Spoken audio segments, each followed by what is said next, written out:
সরকারি ইউনানি ও আয়ুর্বেদিক মেডিকেল কলেজের শিক্ষার্থী যারা রয়েছেন তারা মেডিকেল কাউন্সিল অধ্যাদেশ বাস্তবায়নের দাবিতে ঠিক প্রেস ক্লাবের সামনে তারা বিক্ষোভ করছেন এবং সকাল থেকেই তাদের যে অবস্থান সে অবস্থান অব্যাহত রাখছে এবং তারা বলছে অধ্যাদেশ বাস্তবায়নের আগে তাদের যে অবস্থান সে অবস্থান তারা অব্যাহত রাখবে এবং তারা বলছে দীর্ঘদিন ধরে সরকারি ইউনানি আয়ুর্বেদিক মেডিকেল কলেজে থাকলেও বেশ কয়েকটি কিন্তু কোনো ধরনের কাউন্সিল প্রক্রিয়া তারা করছে না এবং তারা বলছে মেডিকেল কাউন্সিল বিইউএমসি অধ্যাদেশ বাস্তবায়নে তারা আসলে তাদের যে দাবি সেই দাবিটি তারা কিন্তু আসলে দাবি তুলেছে এবং তারা এই মুহূর্তে স্লোগানটি তারা আসলে বিক্ষোভ করছে। মেডিকেল কলেজের শিক্ষার্থী যারা রয়েছেন তারা কিন্তু বিক্ষোভের সকাল থেকে ঠিক প্রেস ক্লাবের সামনে বিক্ষোভ করছে। আমরা কিন্তু সাথে কথা বলার চেষ্টা করবো আসলে কেন এসেছেন।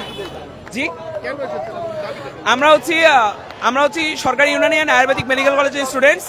এই সরকারি ইউনানি অ্যান্ড আয়ুর্বেদিক মেডিকেল কলেজে দুটো ব্যাচেলর ডিগ্রি চালু আছে বিগত 35 বছর ধরে। এটা একটা সরকারি পূর্ণাঙ্গ মেডিকেল কলেজ। আমরা হচ্ছে অল্টারনেটিভ সেক্টরের স্টুডেন্টস।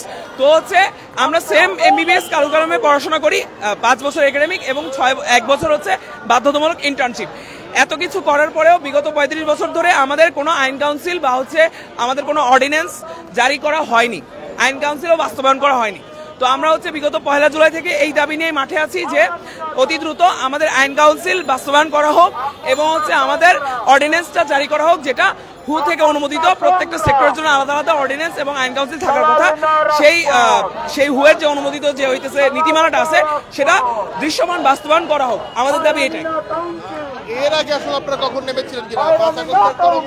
আমরা বিগত 35 বছর ধরেই খণ্ড খণ্ড আন্দোলন আমরা করে আসতেছি। এই দাবিটা 1 জুলাই থেকে যে শুরু হয়েছে বিষয়টা তা না, বিগত 35 বছর ধরেই আমরা আন্দোলন করে এসেছি। কিছুদিন আন্দোলন চলে, আবার কোনো কারণে অফ হয়ে যায়, এই টাইপ। 5 আগস্টের পরেও, বিগত 5 আগস্ট আমরা নতুন একটা বাংলাদেশ পেয়েছি। এরপরেও বৈষম্যের বিরুদ্ধে আমরা আন্দোলন করেছিলাম, কিন্তু সেই আন্দোলনও কোনো কারণে অফ হয়ে গিয়েছিল এবং বিগত 1 জুলাই থেকে আমরা আবার আন্দোলনে নেমেছি এবং এবারের আন্দোলনটা আমরা অতি জোরালো করে আন্দোলন বিগত 22 দিন ধরে টানা চলমান। ইনশাআল্লাহ আমরা যখন ক্যাম্পাস থেকে বের হয়েছি, আইন কাউন্সিল না নিয়ে আমরা কোনোভাবেই ঘরে ফিরবো না।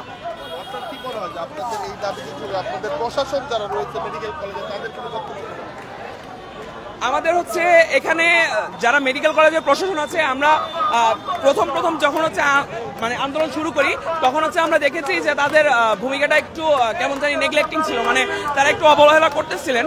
কিন্তু পরে আমরা কিছুদিন আগে থেকে আমরা দেখলাম যে তারা সক্রিয়ভাবে কাজ শুরু করেছেন এবং বিগত 19 তারিখ বা 17 তারিখ সচিবালয়ে একটা মিটিং অনুষ্ঠিত হয়েছে এবং সেখান থেকে বলা হয়েছে যে আগামী 22 তারিখ আমাদের এই আইন কাউন্সিলের বিষয়টা তারা পর্যালোচনা করার জন্য আলাদা একটা মিটিং ডেকেছেন।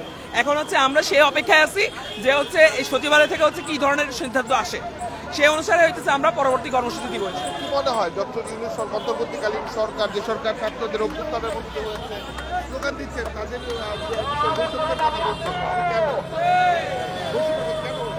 বৈষম্যটা এরকম বৈষম্যটা আমাদের 35 বছর ধরে হয়ে আসতেছে। বৈষম্যটা কেমন? যেমন ধরেন আমরা যখন এই মেডিকেল কলেজে সরকার আমরা প্রতিযোগিতামূলক একটা পরীক্ষার মাধ্যমে আমরা ভর্তি হই।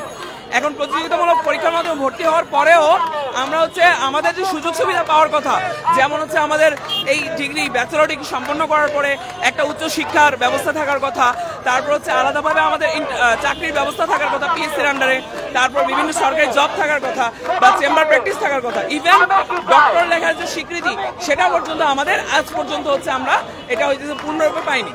এটার কোনো লিখিত আমাদের ডকুমেন্ট ছিল না। এই ধরনের যে বৈষম্য, এগুলোর বিরুদ্ধে আমাদের মূলত এই দাবি যে অতি দ্রুত আমাদের আইন কাউন্সিল বাস্তবায়ন করার মাধ্যমে, অর্ডিন্যান্স জারি করার মাধ্যমে আমাদের এই বৈষম্যগুলো থেকে মুক্তি দেওয়া হোক। আপনারা দর্শক দেখছিলেন মেডিকেল শিক্ষার্থী যারা আছেন, আরো কিছু কথা বলার চেষ্টা করবো। কথা বলি, কেন এসেছেন এবং দাবিটা? আমাদের একটাই দাবি, আমরা আইন কাউন্সিলের জন্য এসেছি। আমাদের ইউনানি আয়ুর্বেদিক এর জন্য একটা স্বতন্ত্র কাউন্সিল দরকার, আমরা এই কাউন্সিলের জন্য এসেছি। আপনারা যে দাবিটা করছেন এটা যৌক্তিক কিনা, এটার ফলাফলটা কি? অবশ্যই যৌক্তিক, আমাদের দাবিটা অবশ্যই যৌক্তিক। আপনি জানেন যে প্রত্যেকটা সিস্টেমের জন্যই আইন কাউন্সিল দরকার। যেরকম এমবিবিএস বিডিএস এর জন্য রয়েছে বিএমডিসি, সেরকম আমাদেরও আইন কাউন্সিল দরকার। আপনিই বলেন আইন কাউন্সিল ছাড়া কিভাবে একটা সিস্টেম চলতে পারে? আপনারা শুনছিলেন মেডিকেল কলেজ এবং আয়ুর্বেদিক কলেজের শিক্ষার্থী যারা তারা কিন্তু বিক্ষোভ করছেন। তার মধ্যে যতক্ষণ তাদের দাবি না বাঁচানো ততক্ষণ তাদের এই বিক্ষোভ তারা অব্যাহত রাখবে। দর্শক, এই ছিল প্রেস ক্লাবের সামনে থেকে শিক্ষার্থী যারা তাদের বিক্ষোভের সর্বশেষ। পরবর্তী আপডেট পেতে দেশ বান্ধবের সঙ্গেই থাকুন।